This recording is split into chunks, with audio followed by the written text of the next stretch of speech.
میگو در جای ما کس محمد برمد از دعوای پیغمبری میکنه. خب همین پیغمبر هست یا نیست؟ بعد ابو معاید بود با یک نفر دیگر رو کردن. بعد او گفتن که شما برای همین 3 سوالش کنید که این سوالا بسیار سوالای عجیبن. ای همین اصحاب کهف پرسیشن، ای ذوالقرنین، ای روح پرسیش. اگر همه را جواب شد قدم پیغمبر.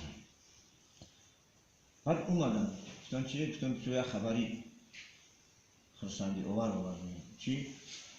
که گفتن که برای همین سوالش کنی. اگر همین سوالا را جواب تو برای این سوالا را غیر پیغمبر رو دیگر کس نمیدونه این پیغمبره. بعد اومدن پیش پیغمبر صلی الله علیه و گفتن که محمد خیلی میگو که من پیغمبرم، تو مورا امی جواب که اصحاب کهف کی بدن یا روی خور کهف تا باره میگن اساسا ذوالقرنین کی بود، روح چی هست. بعد میگه پیغمبر صلی الله علیه و برای گدیه میگم تو برای بود میگم تو. بعد رفتن پیغمبر صلی الله علیه و فکر کرد که پگه حضرت جبرئیل میآید من میگم شو که اینجا همین جنده باید پیغمبر صلی الله علیه و انشاءالله میگفته. همین انشاءالله گفتن فراموش کرد که اومد پگه میان حضرت جبرئیل هم هست که پگه هم میآید. خلاصه همینطور 15 روز وحی نمونه. پیغمبر صلی الله علیه و سال پریشان بود. مشرک‌ها هم خرسندی شدن که این نعوذ بالله این میگفت پیغمبرم و حضرت جبرئیل رو قدم جین فهمش کرده بود اینا ترکش کرد. نعوذ بالله هم دیگرش مسخره میکردن و خرسنده میکردن که خدای محمد را ترک کرده است دیگه این خبرش نمیبره.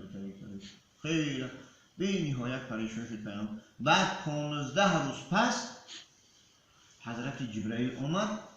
بعد امی اصحاب کهف در این سوره کهف امی سوره هستی یک باره 110 آیاتش همش یک جایگی اومده دیگر سوره ها مثل 10 آیات اومده 15 آیات اومده یا نیم شده. لیکن این سوره همش پر اومده که همون سوالات کافرها در این بود و سبب تأخیر کردنشان که گفت. بعد گفت که ای جمرو هیچ ذره نگو که پگه همین کارا میکنن مگر انشاءالله هر چیزی که زمان آینده میآید انشاءالله را چی گوش کن.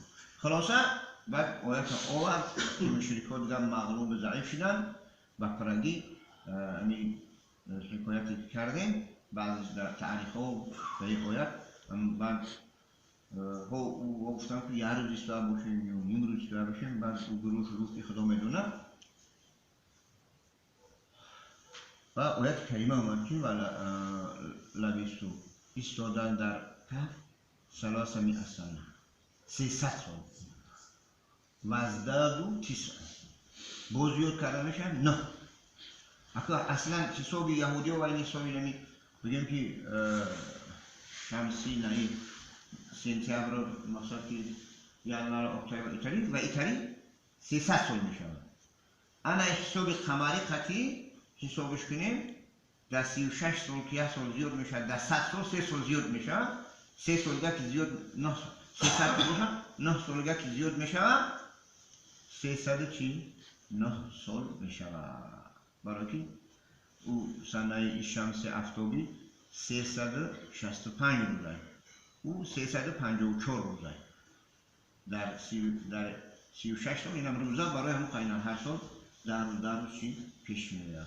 خلاصه این اصحاب کهف و در این اکل سال دلیل به همین که خداوند تبارک و تعالی قدرت داره که مرده ها را بعد از مردن شده روز قیامت زنده میکنه. برای که انسان را که 300 سال بعد به خراب به شراب و به طعام نگه داشت بعد او باز زندهش کرد البته عمر را زنده میکنه.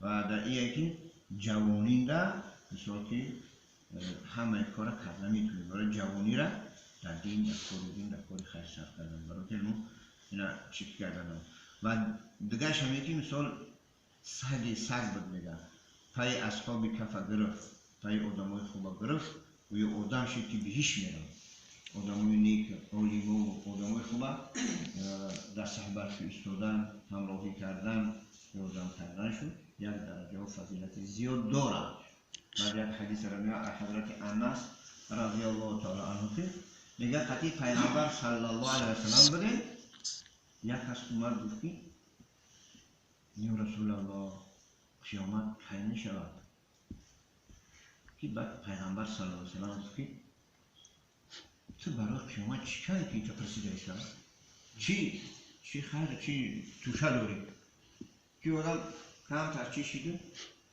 گفت یا رسول الله